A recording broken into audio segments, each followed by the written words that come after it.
Welcome to are 360 news. ముందుగా ముఖ్యాంశాలు.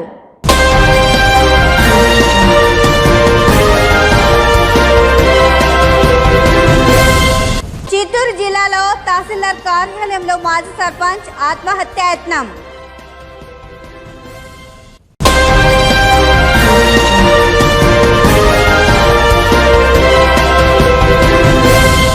తూర్పు గోదావరి జిల్లాలో పట్టాలు తప్పిన గూడ్స్ రైల్.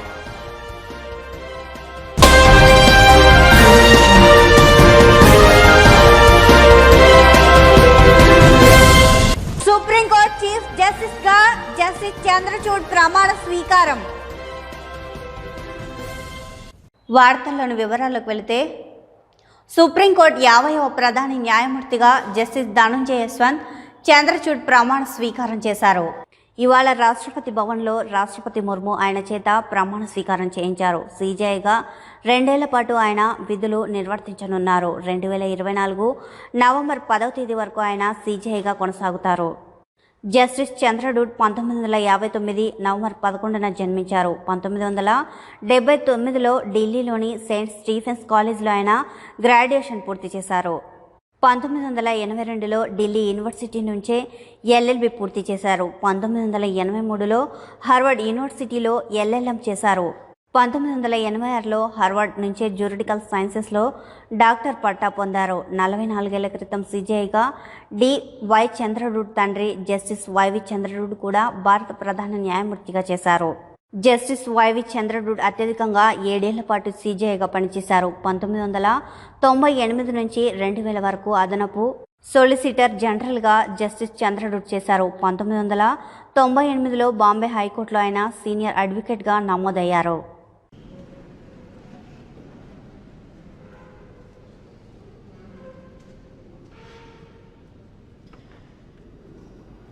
माननीय राष्ट्रपति महोदय, आपकी अनुमति हो तो समारोह का शुभारंभ किया जाए।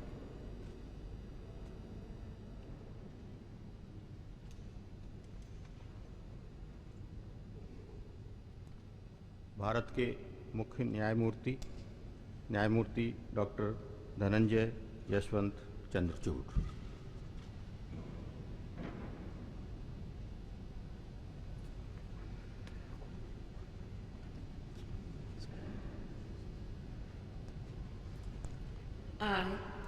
I, Dhananjay Yashwant Chandrachud, having been appointed Chief Justice of the Supreme Court of India, having been appointed as Chief Justice of the Supreme Court of India, do swear in the name of God do swear in the name of God that I will bear true faith and allegiance to the Constitution of India as by law established, that I will bear true faith and allegiance to the Constitution of India as by law established, that I will uphold the sovereignty and integrity of India, that I will uphold the sovereignty and integrity of India, that I will duly and faithfully and to the best of my ability, knowledge and judgment that I will duly and faithfully and to the best of my ability, knowledge and judgment perform the duties of my office without fear and favor, affection or ill will, perform the duties of my office without fear or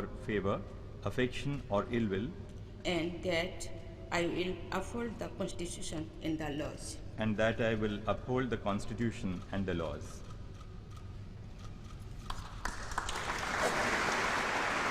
పరీక్ష రాయడానికి వెళ్లిన ఓ అభ్యర్థి admit కార్డుపై బాలీవుడ్ నటి Sunny Leone adult చిత్రాన్ని ముద్రించారు. ఇప్పుడు ఈ admit screen shot social మీడియాలో వైరల్ అవుతోంది. కర్ణాటక టీచర్స్ రిక్రూట్మెంట్ పరీక్షలో చాలా విచిత్రమైన కేసు తెరపైకి వచ్చింది. పరీక్ష రాయడానికి వెళ్లిన ఓ అభ్యర్థి అడ్మిట్ కార్డుపై బాలీవుడ్ నటి సన్నీ లియోన్ అడల్ట్ చిత్రాన్ని ముద్రించారు. ఇప్పుడు ఈ admit card screen shot social మీడియాలో వైరల్ అవుతోంది. కేసు తీవ్రతను పరిగణనలోకి తీసుకుని రాష్ట్ర విద్యాశాఖ విచారణకు ఆదేశించింది. Karnataka teachers eligibility test 2022 admit కార్డులో విద్యార్థి ఫోటో స్థానంలో సన్నీ లియోన్ చిత్రం ఉండడంతో కర్ణాటక విద్యాశాఖ పోలీసులు ఫిర్యాదు చేసింది. ఈ ఘటనపై శివమొగ్గ సైబర్ విభాగం అధికారులు దర్యాప్తు ప్రారంభించారు. ఈ మేరకు పరీక్షా కేంద్రం ఇన్ఛార్జ్ చెన్నప్ప సిఈఎన్ పోలీస్ స్టేషన్లో కర్ణాటక విద్యాశాఖ అధికారులకు ఫిర్యాదు చేసినట్లు శివమొగ్గ ఎస్పీ మిథున్ కుమార్ జీకే మీడియాకు తెలిపారు. అభ్యర్థి పరీక్షకు హాజరయ్యేందుకు సైబర్ సెంటర్ నుంచి హాల్ టికెట్ డౌన్లోడ్ చేసుకుంటున్నట్లు అధికారులు తెలిపారు. నాయుడు ఆరోపణలపై స్పందిస్తూ కర్ణాటక విద్యాశాఖ మంత్రి బీసీ నగేష్ కార్యాలయం ఓ ప్రకటన విడుదల చేసింది. ఆ ప్రకటనలో అభ్యర్థి ఫోటోను అప్లోడ్ చేయాలి, కానీ సిస్టంలో అప్లోడ్ చేస్తున్నప్పుడు ఏ ఫోటోను అప్లోడ్ చేస్తే అదే ఫోటో తీసుకుంటుంది. మీ అడ్మిట్ కార్డులో సన్నీ లియో ఫోటో పెట్టారా అని అధికారులు అభ్యర్థిని అడిగినప్పుడు ఆమె భర్త స్నేహితుడు అప్లోడ్ చేశాడని ఆమె చెప్పింది. అయితే ఈ ఘటనపై ఇప్పుడు పోలీస్ కేసు నమోదు చేసి దర్యాప్తు చేస్తున్నారు. నవంబర్ 6వ తేదీన పరీక్ష నిర్వహించారు. కర్ణాటకలోని 781 కేంద్రాల్లో నిర్వహించిన పరీక్షకు 3,32,913 మంది అభ్యర్థులు హాజరయ్యారు. ఈ ఘటనపై ప్రభుత్వ విద్యాశాఖ వివరణ ఇస్తూ తప్పు ప్రభుత్వం వైపు నుంచి కానీ విద్యాశాఖ వైపు నుంచి కానీ జరగలేదని పేర్కొంది. అయితే దీనిపై విచారణ జరిపి తర్వాత ఎఫ్ఐఆర్ నమోదు చేస్తామని కర్ణాటక విద్యాశాఖ తెలిపింది. ఎలాంటి సర్వే లేకుండా అగ్రవర్ణ పేదలకు 10% రిజర్వేషన్ ఇవ్వగలిగినప్పుడు దాదాపుగా 50% ఉన్న బీసీలకు 27% మాత్రమే రిజర్వేషన్ ఇవ్వడం అన్యాయం. దేశంలో బహుజనులందరికీ కలిపి 85% కోటా ఇవ్వాలని తెలంగాణ రాష్ట్రం Bahujan Samaj Party president RS Praveen Kumar మాజీ ఐపీఎస్ డిమాండ్ చేశారు. తెలంగాణ ప్రజలందరికీ కూడా జై భీమ్. నిన్న మీరందరూ చూసే ఉంటారు, ఈ కేంద్రంలో ఉండే బీజేపీ ప్రభుత్వం అగ్రవర్ణాల్లో ఉండే పేదలకు అంటే ఎకనామికల్లీ వీకర్ సెక్షన్స్కు ఇచ్చిన 10% రిజర్వేషన్ కోటాను సుప్రీంకోర్టు సమర్థించింది. సో మిత్రులారా, ఈరోజు నేను ఏం డిమాండ్ చేస్తున్నా అంటే, ఈ ఎకనామికల్లీ వీకర్ సెక్షన్స్కు ఇచ్చిన 10% రిజర్వేషన్ వల్ల ఇందిరా సాహాని జడ్జిమెంట్లో ఏదైతే 50% సీలింగ్ ఉండిందో, అంటే రిజర్వేషన్లు 50% ఉండాలని సీలింగ్ అవుతుంది, ఇప్పుడు 60% పోయింది. కానీ నేనేం డిమాండ్ చేస్తున్నా అంటే, మరి బీసీలు ఈ దేశంలో 50% ఉన్నారు, వాళ్ళకి కేవలం 27% ఇస్తున్నారు. ఎస్సీలు ఒక్కొక్క రాష్ట్రంలో ఒక్కొక్కలాగా ఉన్నారు, దాదాపు 18 నుంచి 30% వాళ్ళకు ఉన్నారు. తర్వాత గిరిజనులు మరి ఒక్కొక్క రాష్ట్రంలో ఒక్కొక్కలాగా ఉన్నారు, వాళ్ళకి కేవలం 7.5% ఇస్తున్నారు. మైనారిటీలు మరి 10% ఉన్నారు ఈ దేశంలో, క్రైస్తవ, జైను, తర్వాత ముస్లిం మైనారిటీలు, వాళ్ళకు ఒక్కొక్క రాష్ట్రం రిజర్వేషన్లలో ఒక రాష్ట్రంలో కేవలం 4% ఉన్నది. అందుకొరకు ఈ సీలింగ్ ఏదైతే ఉందో, ఈ సీలింగ్ను 60% కాదు 80% పెంచి బీసీలు, ముఖ్యంగా బీసీల జనాభా కుల గణన జరిపి వాళ్ళకు కూడా మరి 27 నుంచి 50% వరకు కూడా రిజర్వేషన్ ఇవ్వాలి. ఎస్సీల సంఖ్య పెరిగింది, వాళ్ళకు కూడా 15% నుంచి 18 నుంచి 20% తీసుకుపోవాలి. గిరిజనులకు కూడా 7.5 నుంచి 10% తీసుకుపోవాలి. మొత్తంగా 85% మరి సీలింగ్ పెడితేనే దేశంలో సామాజిక న్యాయం వస్తుంది. దీనికోసం మరి బహుజన సమాజ్ పార్టీ ముందుండి పోరాడుతుందని చెప్పేసి కూడా నేను తెలంగాణ ప్రజలకు చెప్తున్నా. అదేవిధంగా మరి ఏ బీజేపీ అయితే ఈ రోజు తెలంగాణలో గ్రామ గ్రామానికి వచ్చి ఓట్లు అడుక్కుంటుందో, దానికి ఏమాత్రం చిత్తశుద్ధున్నా ఈ జనాభా కులగణన జరిపి, బీసీ జనాభా కులగణన జరిపి మరి బీసీ రిజర్వేషన్ 27 నుంచి 50%కు తీసుకురావాల్సిందిగా నేను డిమాండ్ చేస్తున్నా. అప్పటి వరకు ఈ బీజేపీ పార్టీని మరి గ్రామాల్లోకి రానివద్దని చెప్పేసి కూడా తెలంగాణ ప్రజలకు నేను పిలిపిస్తున్నా. అదేవిధంగా మరి అన్ని పార్టీలు కూడా ఈ బీసీ రిజర్వేషన్ 27% నుంచి 50%, మిగతా రిజర్వేషన్లు అన్ని కూడా కోటాను 60% నుంచి 80% పెంచే విధంగా పోరాడాలని చెప్పేసి కూడా నేను ఈ సందర్భంగా మద్దతు కోరుకుంటూ తెలంగాణ ప్రజలకు వినిపిస్తున్నా. మీ అందరికి మరొక్కసారి జై భీమ్, మరి ధన్యవాదాలు. వనపర్తి జిల్లా రైతన్నకు మద్దతుగా ప్రతి గ్రామంలో ధాన్యం కొనుగోలు కేంద్రాలు ఏర్పాటు చేసినట్లు దేవరకద్ర నియోజకవర్గ ఎమ్మెల్యే ఆళ్ల వెంకటేశ్వరరెడ్డి అన్నారు. దేవరకద్ర నియోజకవర్గంలోని కొత్తకోట మండలం కేంద్రంలో ప్రాథమిక వ్యవసాయ సహకార పరపతి సంఘం ఆధ్వర్యంలో వరి ధాన్యం కొనుగోలు కేంద్రాన్ని ఎమ్మెల్యే ఆళ్ల వెంకటేశ్వరరెడ్డి ప్రారంభించారు. ఈ సందర్భంగా ఎమ్మెల్యే ఆళ్ల వెంకటేశ్వరరెడ్డి మాట్లాడుతూ, రైతులకు ప్రభుత్వం పంటకు పెట్టుబడి నుంచి ధాన్యం కొనుగోలు చేసే వరకు అండగా ఉంటుందన్నారు. రైతులు ధాన్యాన్ని ప్రైవేట్ దళారులకు అమ్మి మోసపోకుండా ప్రభుత్వం ఏర్పాటు చేసిన కొనుగోలు కేంద్రంలోనే విక్రయించాలన్నారు. ఈ కార్యక్రమంలో స్థానిక ప్రజా ప్రతినిధులు మరియు అధికారులు పాల్గొన్నారు. వనపర్తి జిల్లా కొత్తకోట మున్సిపాలిటీ కేంద్రంలో గల క్యూఆర్ ఫంక్షన్ హాల్ యజమాని కదీర్ వాళ్ళ అమ్మ అనారోగ్యంతో మరణించడంతో పార్థివ దేహానికి నివాళులు అర్పించి వారి కుటుంబ సభ్యులను కలిసి పరామర్శించి ప్రగాఢ సానుభూతి వ్యక్తం చేసి సంతాపం తెలియజేసిన ఎమ్మెల్యే ఆళ్ల వెంకటేశ్వరరెడ్డి. జాతీయ స్థాయి కరాటే పోటీలలో ప్రతిభ చాటిన కొత్తకోట విద్యార్థులు. ఇటీవల 15వ జాతీయ స్థాయి కరాటే పోటీలు మక్తల్లో జరిగింది. ఈ పోటీలలో కొత్తకోటకు చెందిన గాడ్స్ ఆఫ్ వారియర్స్ షాటికాన్ కరాటే విద్యార్థులు ఈ పోటీల్లో ప్రతిభ చాటారు. వారికి ఈరోజు కొత్తకోటలోని ఎంపీడీఓ ఆఫీసులో వారికి మెడల్స్ మరియు సర్టిఫికెట్లను అందజేసిన దేవరకద్ర నియోజకవర్గ ఎమ్మెల్యే ఆళ్ల వెంకటేశ్వరరెడ్డి. వనపర్తి జిల్లా కొత్తకోట మున్సిపాలిటీ కేంద్రంలో 13వ వార్డు కౌన్సిలర్ రామ్మోహన్ రెడ్డి వాళ్ళ అమ్మ పుచ్చల మనమ్మ గారు అనారోగ్యంతో మరణించడంతో పార్థివ దేహానికి నివాళులు అర్పించి వారి కుటుంబ సభ్యులను కలిసి పరామర్శించి ప్రగాఢ సానుభూతి వ్యక్తం చేసి సంతాపం తెలియజేసిన ఎమ్మెల్యే ఆళ్ల వెంకటేశ్వరరెడ్డి. వనపర్తి జిల్లా దేవరకద్ర నియోజకవర్గం కొత్తకోటలోని ఎంపీడీఓ ఆఫీసులో కొత్తకోట మండలంలోని 22 గ్రామాల అభివృద్ధి. ఒక్కొక్క గ్రామానికి 20 లక్షల చొప్పున మొత్తం 4,40,00,000 విలువ గల ప్రొసీడింగ్ కాపీలను ఆయా గ్రామాల సర్పంచులు, ఎంపీటీసీలు, ముఖ్య నాయకులకు అందజేసిన ఎమ్మెల్యే ఆళ్ల వెంకటేశ్వరరెడ్డి. ముఖ్యమంత్రి ముందు చూపుతో గ్రామాల రూపురేఖలు మారాయని ఎమ్మెల్యే ఆళ్ల వెంకటేశ్వరరెడ్డి అన్నారు. రానున్న రోజుల్లో ముఖ్యమంత్రి సహకారంతో గ్రామాలను మరింత అభివృద్ధి చేస్తామని అన్నారు. అసెంబ్లీ ఎన్నికల నేతృత్వంలో హిమాచల్ ప్రదేశ్లో చివరి విడత ప్రచారం జరుగుతోంది. ఈ సందర్భంగా ప్రధానమంత్రి నరేంద్ర మోడీ హిమాచల్ ప్రదేశ్లో పర్యటించారు. రానున్న అసెంబ్లీ ఎన్నికల ప్రచారానికి చివరి దశలో ఉన్న ప్రధాని మోదీ నేడు 2 బహిరంగ సభల్లో ప్రసంగించారు. హిమాచల్ ప్రదేశ్లో ఈరోజు బుధవారం ప్రధాని నరేంద్ర మోడీ 2 ఎన్నికల ర్యాలీలు నిర్వహించారు. बीजेपी की सरकारों का जैसे जैसे लोगों को अनुभव आता है, लोगों का विश्वास बढ़ता जाता है और बार बार आशीर्वाद मिलता रहता है। आपने 2019 के लोकसभा चुनाव में ये करके दिखाया है। भाजपा सरकार पूर्ण बहुमत के साथ फिर वापस आई। मध्य प्रदेश, गुजरात, हरियाणा, गोवा जैसे राज्यों में बीजेपी सरकारें कई बार सरकार में वापस आई है।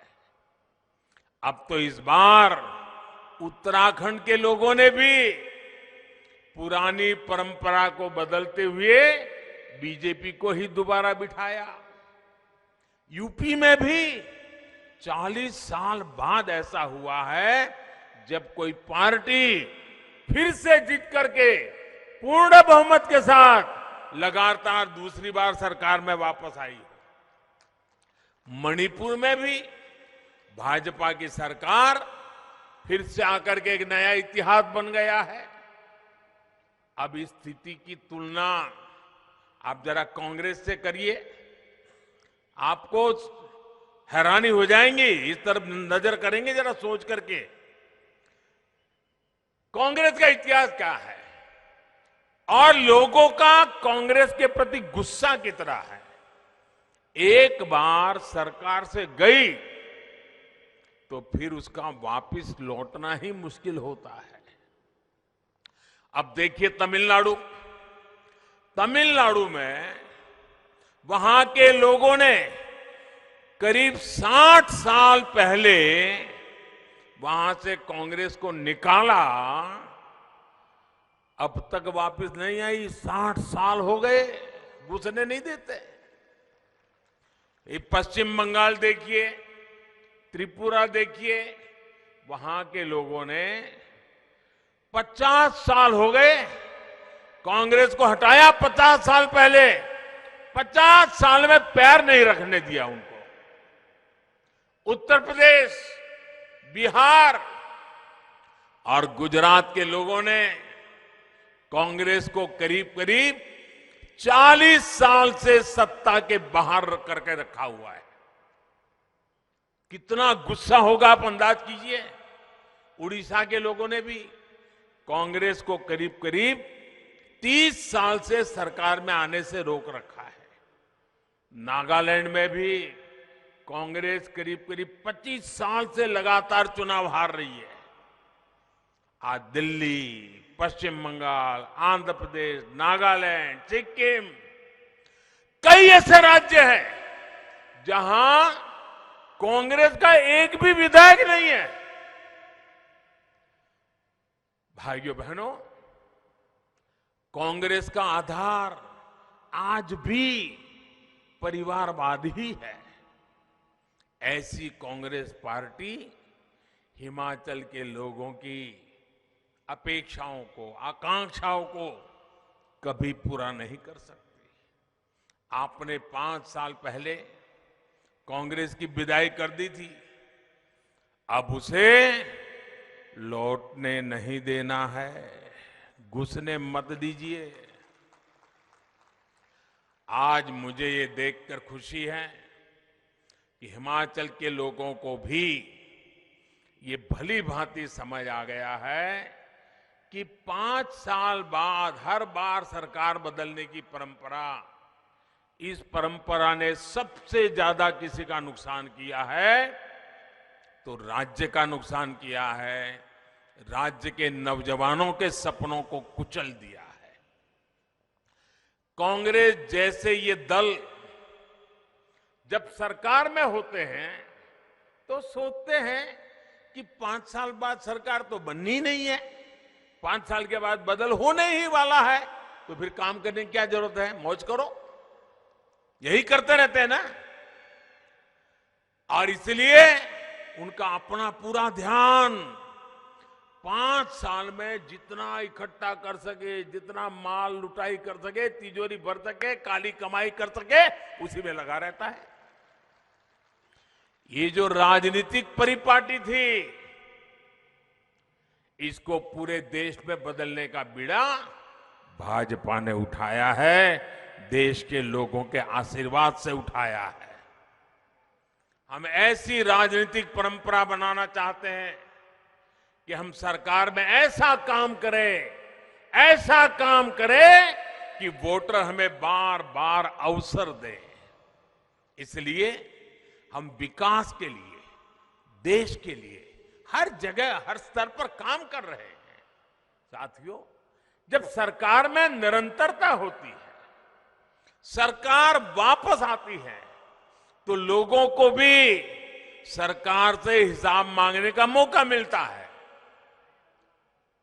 अगर आपने मुझे 2019 में न बिठाया होता तो आप मेरे से हिसाब मांग सकते थे क्या? नहीं मांग सकते थे, कोई और सरकार आ जाती। लेकिन आपने मुझे दोबारा बिठाया 19 में, तो आप मुझे पूछ सकते, मोदी जी वो क्या हुआ, मोदी जी उसका कब करोगे? और मोदी जी को भी लगेगा भाई मुझे करना पड़ेगा। ये जनता जनार्दन का दबाव बहुत काम करता है। अब आप सोचिए, कोरोना के समय कितनी मुश्किलें आई।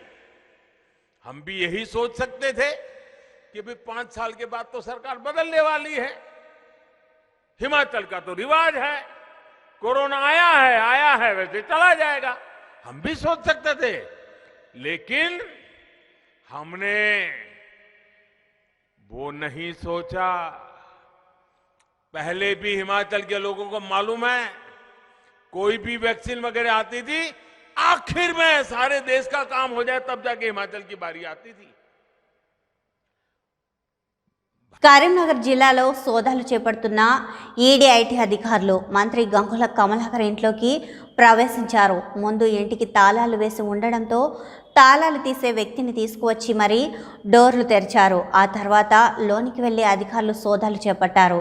ఈ ఉదయం నుంచి హైదరాబాద్తో పాటు కరీంనగర్లో సోదాలు చేపట్టిన అధికారులు పలువురు గ్రానైట్ కంపెనీల యజమానుల ఇల్లు, కార్యాలయాలపై దాడులు చేపట్టారు. ఐటీ, ఈడీ అధికారులు సంయుక్తంగా చేపట్టిన ఈ జాయింట్ ఆపరేషన్ జిల్లాలో హాట్ టాపిక్గా మారింది. వార్తలు ముగించే ముందు ముఖ్యాంశాలు మరోసారి.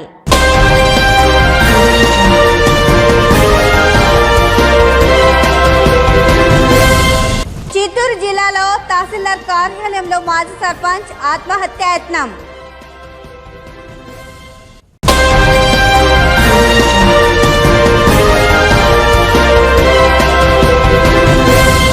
తూర్పు గోదావరి జిల్లాలో పట్టాలు తప్పిన గూడ్స్ రైల్.